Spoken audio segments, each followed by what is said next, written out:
perempuan dalam pandangan Islam. Iya. Tema ini saya pilih karena perempuan tampaknya malam ini mendominasi masjid. Iya, sangat banyak. Sampai di luar saya hampir-hampir tidak kedapatan tempat. Iya. Baik. Tapi alhamdulillah masih sempat sholat tidak masbuk, ya. Nah, Bapak Ibu hadirin wal hadirat yang dirahmati Allah Subhanahu wa taala, perempuan dalam pandangan Islam itu mulia sebagaimana mulianya kaum laki-laki. Iya, mulia. Dalam Quran surah Al-Hujurat ayat 13, Allah Subhanahu wa taala berfirman, "Ya ayyuhan nas, inna khalaqnakum min zakarin wa unsa inna khalaqnakum min zakarin wa unsa wa ja'alnakum syu'uban wa qabaila lita'arafu inna akramakum indallahi atqakum." Di dalam ayat ini, menurut Bapak Profesor Dr. Haji Quraisy Shihab, beliau ini adalah pakar tafsir terkemuka di Indonesia dan terkenal bukan hanya di Indonesia tapi seantero dunia terkenal. S1 hingga S3-nya di Mesir, meraih gelar tertinggi summa cum laude. Ya setna pato macai na sengelena. Pengakuan gelar cum laude di atasnya pi itu. Saking hebatnya ini. Prof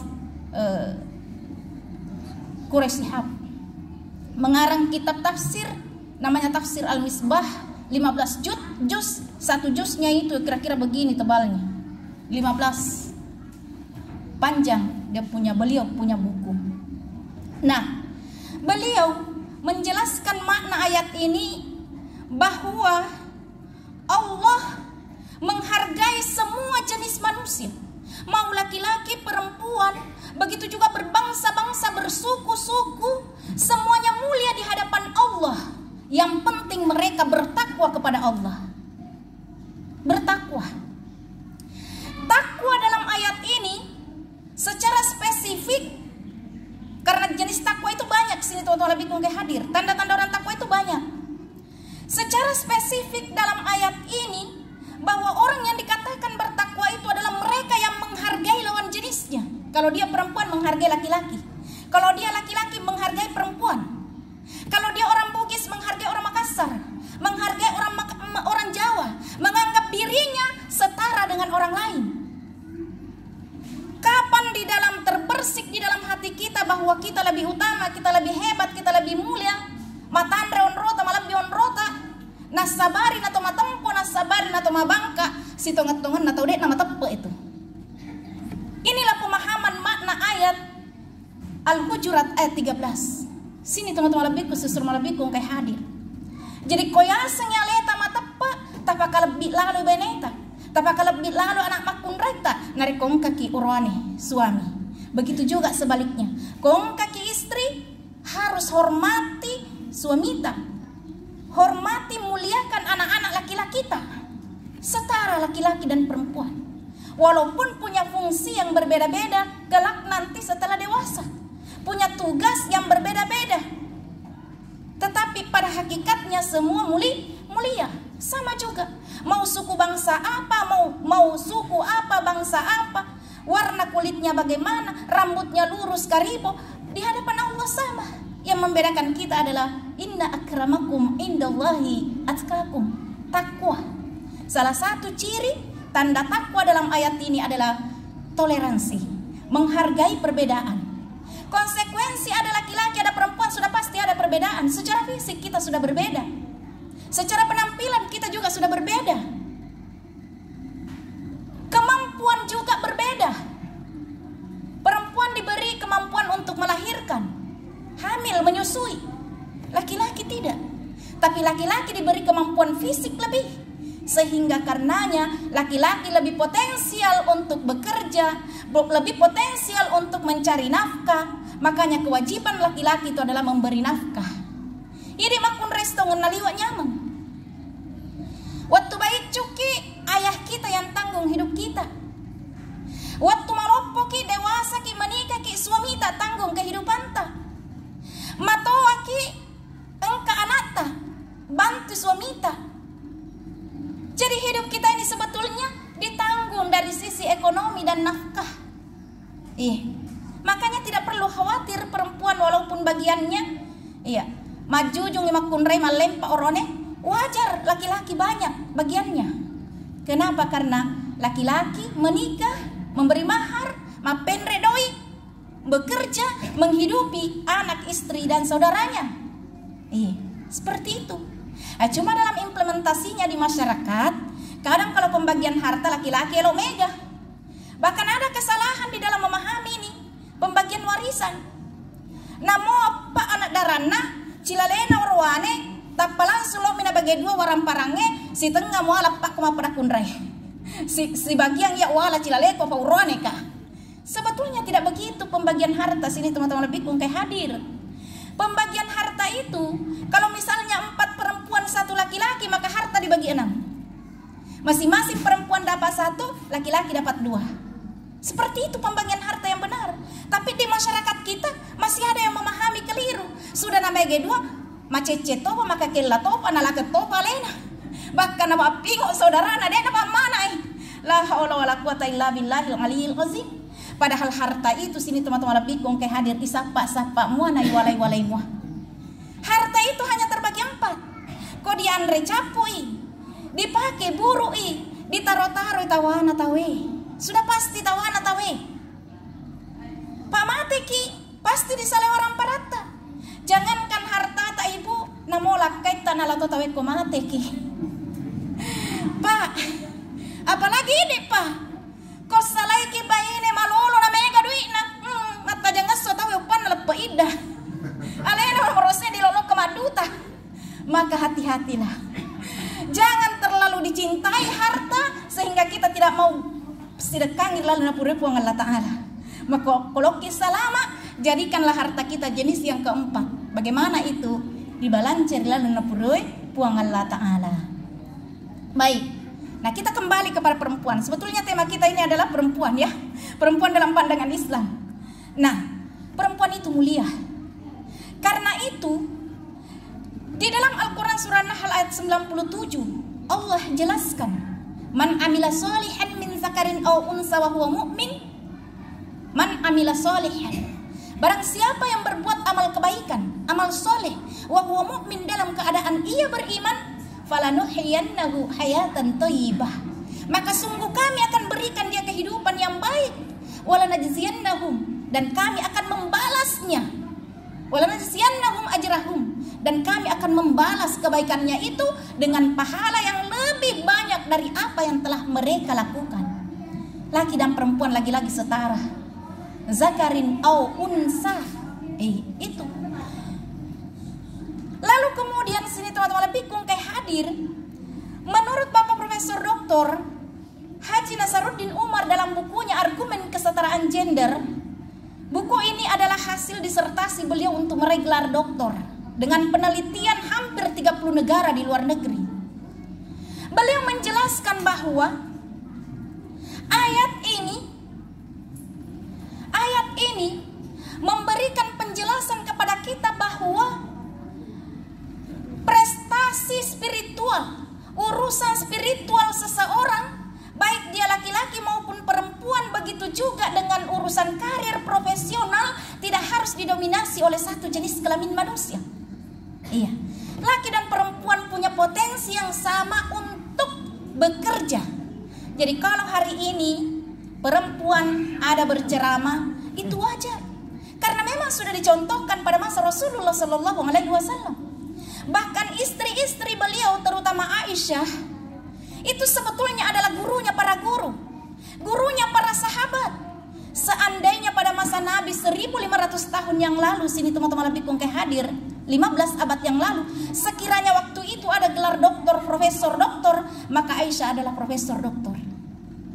Perempuan. Karena itu kok hari ini ada yang menolak perempuan, keberadaan perempuan menjadi guru, menjadi dosen, menjadi penceramah, jadi hakim perempuan, jadi ketua pengadilan agama perempuan, itu sudah terlambat dan jauh dari nilai-nilai ajaran agama.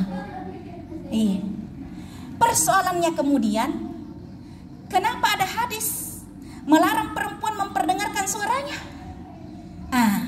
Suara apa dulu? Ini yang perlu dipahami. Tidak semua suara perempuan itu aurat. Kalau suara perempuan itu adalah nasihat, memberi pelajaran, memberi ceramah, itu harus didengar.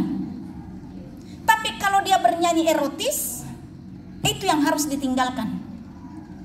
Itulah yang dilarang. Sini teman-teman lebih kong hadir. Kalau nyanyiannya mengandung nasihat, nyanyiannya menghibur, sah-sah saja kita dengar. Apalagi kalau memang memberi nasihat. Sini teman-teman lebih kong hadir. Nah, ada lagi hadisnya. Perempuan itu sebaiknya lebih utama sholat di dalam pekarangan. Bahkan lebih bagus lagi di dalam rumah. Kalau sudah di dalam rumah, lebih bagus lagi di dalam kamar. Sudah di dalam kamar, cari tempat pojok yang sulit dijangkau oleh kaum laki-laki. Itu hadis sahih dan itu benar. Sini teman-teman lebih kong hadir. Tetapi sebuah ayat, sebuah hadis perlu diteliti asbabun nuzulnya kalau dia ayat. Apa sebenarnya turun? Apa sebab nuzulnya, sebab turunnya, asbabul wurudnya, sebab disabdakannya hadis itu. Dengan mempertimbangkan historical konteks pada masa hampir 1500 tahun yang lalu. Bahwa ternyata pada saat itu larangan perempuan ke masjid lebih utama di rumah itu disebabkan karena demi keamanan perempuan. Rumahnya jauh dari masjid, suaminya tidak ada. Karena suami pada saat itu kerjanya adalah berdagang lintas negara. Komatampu benena nasalai, malas sibilari anak-anak pakalisu. Maka wajarlah kalau orang Arab itu senang berkeliling berdakwah dari satu negeri ke negeri yang lain. Di setiap negara ada istrinya. Maka cocok poligami pada masa itu. Karena memang istrinya tidak bisa ikut. Kenapa tidak bisa ikut? Karena orang mengendarai kuda, mengendarai onta. Repot rempong kalau perempuan mau ikut. Tapi kalau sekarang orang bisa naik pesawat. Banyak orang pendakwah membawa istrinya ke luar negeri. Orang-orang yang diangkat imam di Jepang dibawa istrinya, anaknya pergi ke Jepang karena memang ada perumahannya di Jepang. Tidak mungkin dia berpoligami kalau istri dan anaknya ikut, ya kan? Nah, sini teman-teman lebih ke lebih hadir. Jadi konsep-konsep seperti ini perlu kita pahami agar supaya kita tidak kena doktrin keliru membatasi gerak perempuan. Padahal sini teman-teman lebih hadir perlu dipahami. Kenapa umat Islam pernah terpuruk? Ini juga perlu kita pahami sejarah Islam. Zaman Nabi berjaya sampai Khulafaur Rasyidin 4. Abu Bakar, Umar, Utsman, Ali. Setelah itu Muawiyah, setelah itu Abbasiyah. Lalu kemudian runtuh kejayaan Islam. Apa yang terjadi setelah runtuh kejayaan Islam? Negara-negara yang mayoritas penduduknya Islam dijajah oleh orang Barat. Indonesia dijajah oleh Belanda, Malaysia dijajah oleh Inggris, India, Afghanistan, Bangladesh dijajah oleh Inggris, Mesir dijajah oleh Perancis. Hampir semua negara-negara yang mayoritas penduduknya Muslim dijajah. Dan itu hampir 500 tahun lamanya dijajah. Sini teman-teman lebih kayak hadir. Nanti bangkit merdeka, Indonesia dijajah 300 tahun lebih oleh Belanda. Ditambah lagi Jepang. Nanti merdeka tahun 1945. Jadi abad ke-19 baru merdeka. Dan dijajah sejak abad 13, 500 tahun lebih. Seluruh dunia Islam begitu. Muncullah pemikir-pemikir Islam ternama. Banyak sekali di semua negara. Yang bermula di Mesir. Ada salah seorang pembaharu di Mesir namanya Qasim Amin. Qasim Amin melihat bahwa sesungguhnya penyebab utama Muslim dijajah karena Muslim itu bodoh dan miskin. Tidak akan pernah kita dijajah kalau kita kaya dan pintar. Ya itu dapat dongo-dongo kita aku edito nama dongo, edito nama kasiasi. Edito nama dongo, edito nama kasiasi, pasti dapat dongo-dongo kita Semakin terpuruklah hidup kita, semakin miskinlah dan semakin dijajah kita. Analisa Qasim Amin begitu. Umat Islam dijajah karena dia bodoh dan dia miskin. Karena itu supaya bisa merdeka, umat Islam harus kaya dan juga pintar. Salah satu penyebab umat Islam itu bodoh dan miskin karena separuh penduduk negeri tidak berkualitas.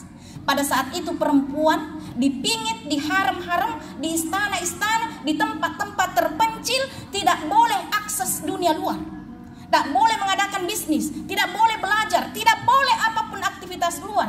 Akibatnya perempuan bodoh. Menurut Qasim Amin, mustahil perempuan yang melahirkan keturunan. Kalau perempuan itu bodoh, mustahil mampu melahirkan generasi-generasi cerdas. Karena itu perempuan wajib bersekolah. Kalau perlu, perempuan kuliahlah sampai perguruan tinggi supaya kalian cerdas dan melahirkan anak-anak cerdas. Ilmu kalian akan kau tebar di mana-mana sehingga mempercepat proses generasi-generasi laki dan perempuan semua cerdas. Kalau dia cerdas, mudah mencari penghidupan, mudah mencari pekerjaan, sehingga kemiskinan, kemunduran, dan juga kebodohan akan terkikis tuntas di muka bumi Islam. Saya kira itu, Ibu. Mudah-mudahan kita mampu melahirkan anak-anak yang berkualitas. Mungkin ada ibu mengatakan, "Weh, deji ya ule kasih apa ayo dorong di sekolahku." Jangan khawatir. Saya adalah contoh. Saya lahir dari seorang rahim perempuan yang tidak pernah duduk di bangku sekolah walau satu hari. Tetapi saya sudah 7 tahun bergelar doktor. Mudah-mudahan dalam waktu dekat saya bisa profesor. Menyusul adik saya 2, mau wisuda juga doktor 2 perempuan. Padahal kami lahir dari rahim perempuan yang tidak pernah duduk di bangku sekolah. Kenapa kami bisa berpendidikan tinggi? Ibu kami tidak buta huruf walaupun tidak bersekolah. Apa kata ibuku? Podo iya nama dongo, ajak lalu nangkam mana ada ngorekku. Pada sekolah kona. Dan apalagi ibu saya itu selalu mendoakan anaknya.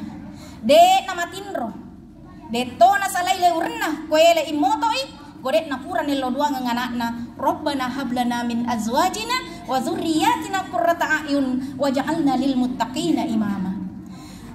Dalam kondisi apapun, napa susu anakna, na tojang anakna, napa Tindro anakna, nak kelongengi. Lagunya mengandung doa. Maka jagalah ucapan tamu, jaga ucapan tapa, karena ucapan adalah doa.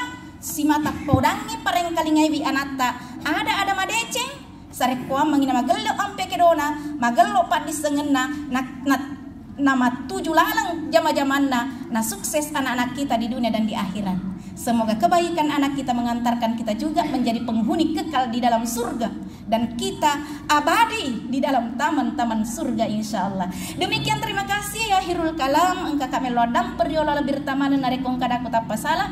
Wallahul muwaffiq ila aqwamit thoriq. Wassalamualaikum warahmatullahi wabarakatuh.